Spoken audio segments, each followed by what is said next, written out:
Amor, tô gravando. Oi, moça. Não tem problema, não. Oi, gente. Boa noite. Estamos aqui gravando mais um vídeo para vocês, dessa vez sobre clima do continente americano. Eu montei aqui uns slides, eu selecionei aqui alguns mapas, porque tem alguns aspectos sobre clima que é o básico do básico, do básico, do básico. Então a ideia hoje não é que você saia daqui sabendo a diferença entre equatorial, oceânico e tropical úmido. Tá? A ideia hoje é que vocês consigam identificar os elementos que vão dar as características do clima de um determinado lugar. E para isso, a gente tem o que a gente chama de fatores de determinação do clima. São dois, mas um deles é mega, master, ultra importante. Tanto que eu escrevi ele aqui em grandão e eu escrevi, percebam, com grafias diferentes. Insolação, incidência da ação do Sol. De todos os fatores que determinam o clima no planeta, a insolação, a incidência do Sol na superfície é o mais importante. A gente vai ter lugares no planeta que vão receber mais Sol e lugares do planeta que vão receber menos Sol. Eu até separei aqui um mapa das zonas climáticas. Então, quando a gente pensa em incidência do Sol na Terra, entre o Trópico de Capricórnio e o Trópico de Câncer, a gente vai ter aí a região tropical. É nesse lugar que tem sol pra caramba. É quente ou relativamente quente o ano todo. Quanto mais afastado a gente está do Equador, no Polo Norte ou no Polo Sul, vai ter menos incidência do sol. Então vai ser mais frio. E aí entre essas duas regiões, a zona tropical e as zonas polares, a gente vai ter as regiões que a gente chama de temperadas. Temperada, porque o clima ele vai ter uma alternância de temperatura bem marcada ao longo do ano. Tá? Mas assim, insolação é o principal fator de determinação do clima.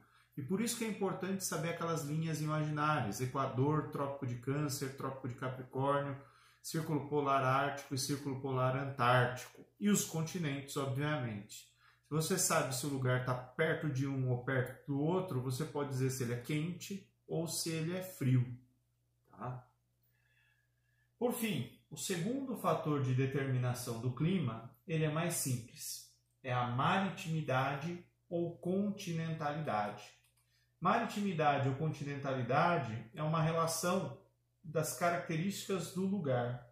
Se o lugar está perto do mar ou se ele vai estar longe do mar no interior do continente. Geralmente o lugar que está perto do mar, ele vai sofrer a influência do oceano, ou seja, tem maior evaporação, tem maior umidade, chove mais. Quanto mais para o interior tiver, mais distante do mar for a localidade, mais seco vai ser o lugar. Tá? Então, maritimidade e continentalidade é o segundo fator aí de determinação climática. Então, de novo, fatores de determinação do clima, pensa na incidência do Sol, pensa se o lugar está perto ou longe do mar. Aqui você consegue dizer se o lugar é quente ou frio. Aqui você consegue dizer se o lugar vai ser seco ou úmido. Não se preocupem com o nome do clima. Tá? Mais importante nesse momento é entender as características: temperatura ou umidade. Além dos fatores que determinam o clima, a gente tem outros fatores que vão modificar o clima. Por exemplo, o lugar era para ser quente, mas tem ali um fator que pode tornar esse lugar frio. Tá? Então, por exemplo, o primeiro fator aí de determinação do clima é o relevo. E o relevo modifica o clima de duas formas. A altitude torna os lugares mais frios. Então a regra é simples. Quanto mais alto for o lugar, mais frio ele é. Quase todo mundo aqui em São Paulo já ouviu falar de uma cidadezinha onde as pessoas aqui em São Paulo vão para passar mais frio ainda no inverno. Campos do Jordão. E por que Campos do Jordão é mais frio que Sorocaba, é mais frio que Conchas, é mais frio que São Roque? Por um motivo simples. Campos do Jordão é mais alto.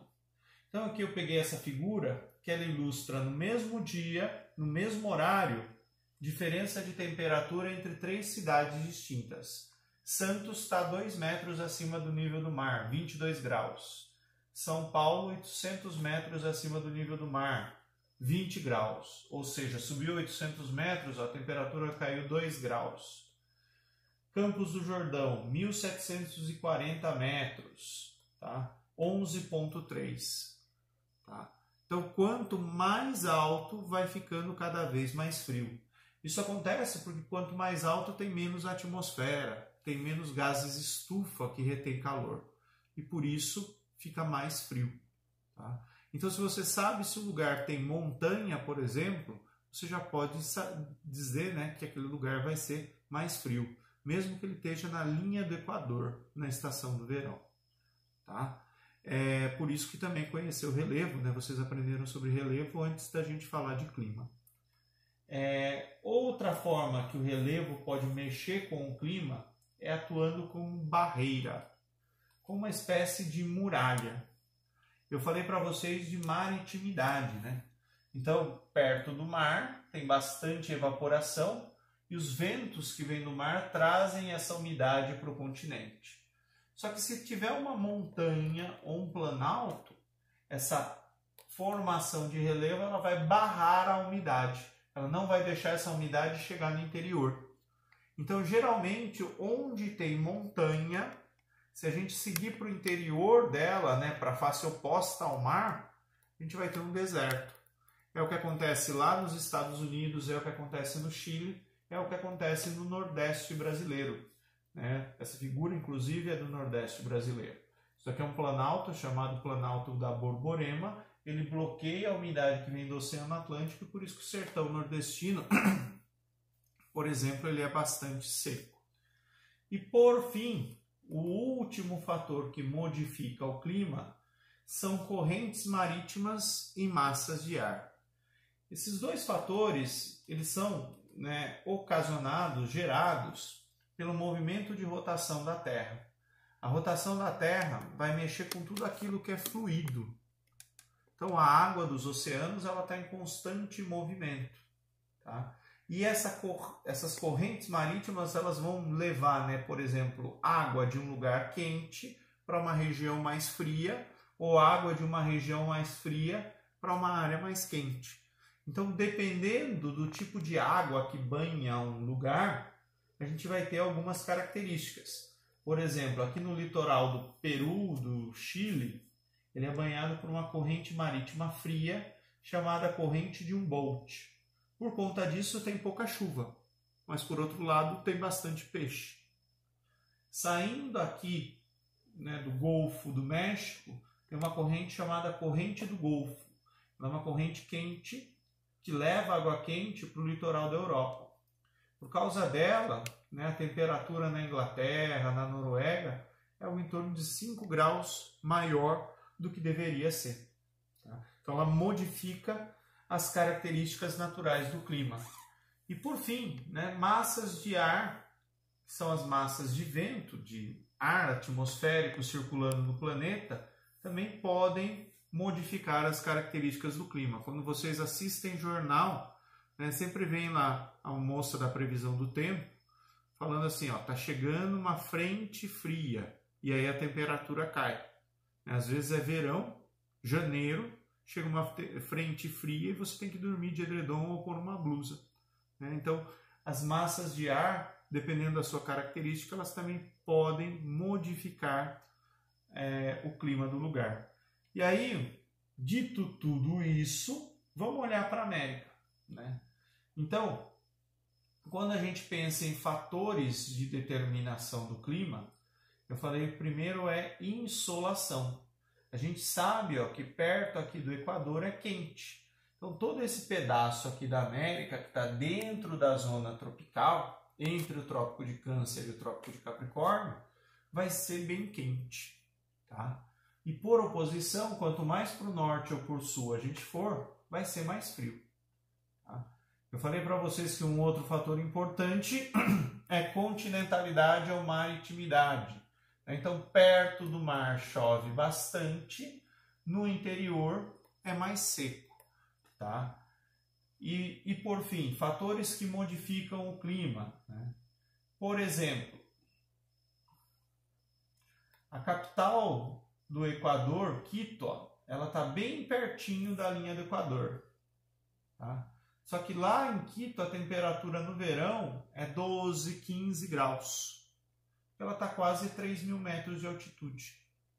Tá? Então isso modifica a característica natural do clima. Tá?